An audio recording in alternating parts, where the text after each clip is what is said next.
4-5 বছর আগে থেকে এই ব্রিজটার কন্ডিশন খুবই খারাপ। ব্রিজের উপরে এখন পর্যন্ত কারো দৃষ্টি আকর্ষণ করেনি।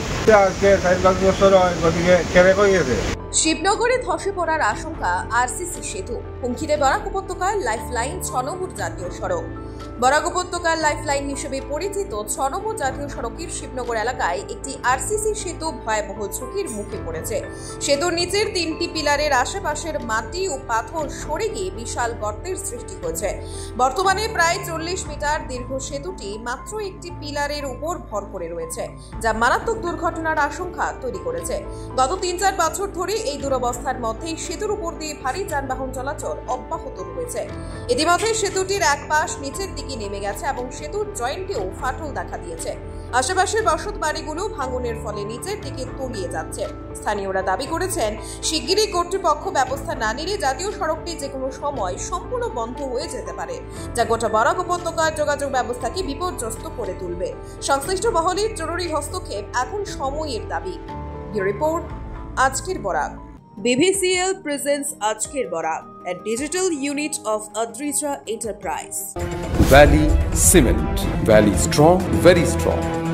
আপনারা আমাদের আজকের বরাক ইউটিউব সাবস্ক্রাইব এবং ফেসবুকে ফলো করতে ভুলবেন না কিন্তু। বিগত প্রায় 4-5 বছর আগে থেকে এই ব্রিজটার কন্ডিশন খুবই খারাপ।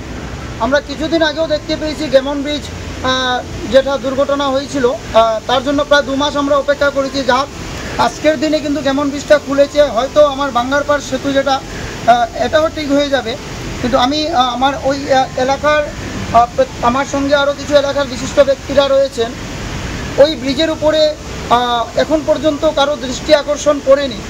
আমি সংবাদ মাধ্যমে আমি আমার ঊর্ধ্বতন কর্তৃপক্ষ এবং আমাদের মাননীয় মুখ্যমন্ত্রী এবং আমাদের বরাক ভ্যালির মাননীয় মন্ত্রী মহোদয়গণের কাছে এটাই দৃষ্টি আকর্ষণ করে বলতে চাই যে আমাদের এই যে এমবিআই গেটের পাশে অর্থাৎ শিবনগরের পাশে যে ব্রিজটি রয়েছে, এটাই কিন্তু একমাত্র আমার এই বরাক ভ্যালির লাইফলাইন বললেও হয়।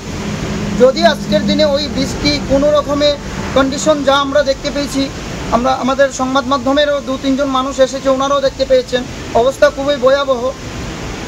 যত তাড়াতাড়ি সম্ভব এই ব্রিজটি মেরামত করার জন্য আমি সরকারের কাছে এবং ঊর্ধ্বতন কর্তৃপক্ষের কাছে আমি ধরালো দাবি জানাচ্ছি। আমার নাম শ্রী দ্বিজেন্দ্রনাথ। আমি ওই ঘরের দিকে যাওয়ার রাস্তা একদম ভাঙ্গিয়া নিয়ে গেছে। বর্ষার সময় বৃষ্টির লগে লগে ভাঙ্গে বৃষ্টির লগে লগে ভাঙ্গে, ঘরে যাইতে পারে না, এরকম অবস্থা। একদম ব্রিজের নিচ পুরা মাটি নিয়ে গেছে জলে, একদম